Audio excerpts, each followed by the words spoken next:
Hi, this is Tad from Island, and today I'm joined by Derek Carver, who's one of our SEs based in Tennessee. Welcome, Derek. Hi, Tad. Thanks for having me. Hey, so you were just telling me an interesting story about an insurance company you're working on and some of the challenges that they have around enabling their employees. Can you tell me more? Sure. Yeah. So it's very interesting because the insurance company has probably around 1,100 employees. They've really grown quite a bit recently. In the last 3 to 5 years have almost doubled in size. And one of the things, a greater percentage of employees they have are remote claims adjusters. So they have employees that are working from home all over the country. And what they had been doing, which really hasn't scaled very well for them lately, is they had been sending out physical hardware, a computer, a keyboard, a monitor, a mouse, to these remote locations. And some folks might not be as computer literate. So when it gets shipped to their house, they have to call support and get someone to help them walk through plugging things in. Not to mention it costs them approximately $1,200, I think, per computer, plus shipping. And then when an employee leaves, it's very hard for them sometimes to get all that equipment back and get it back in good shape.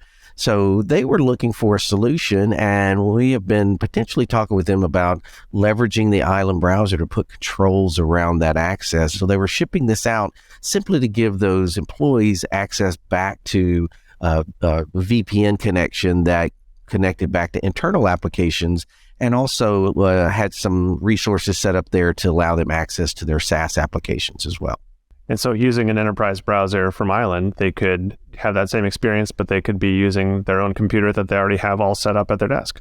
Absolutely. Yeah. And so that was the thing that was intriguing for them is, one, a huge cost savings to not have to ship out $1,200 computers that might come back completely broken. But in addition to that, saving on the support time where they call the help desk and have them walking through those things to be able to help try to plug that in.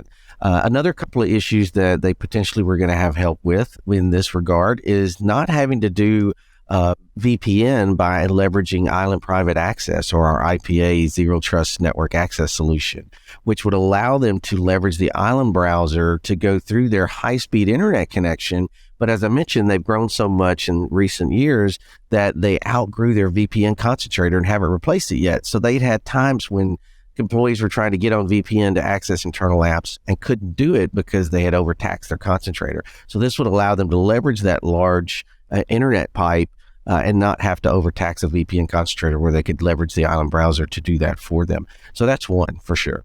And a nice thing with that model using Island is that there's no extra steps required, right? If you go to access an internal app, Island just automatically reroutes that traffic for you. And since you've already authenticated with your identity, there's no extra step of having to connect to a VPN like they're doing today.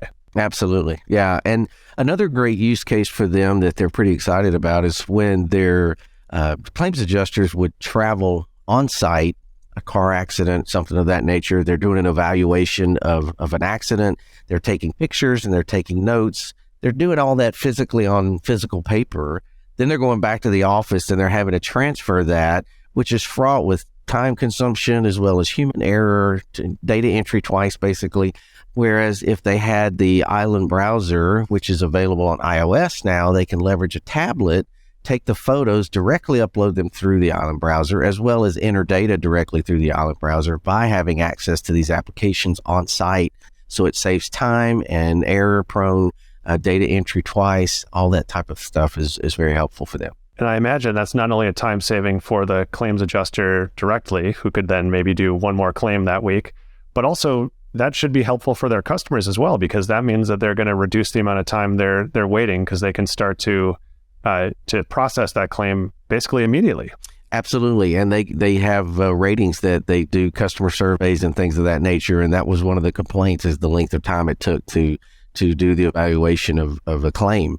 And this will help speed that process up for them. Well, that sounds just perfect. Well, thanks so much, Derek. We'll have you back here again sometime soon. Great. Thank you for having me.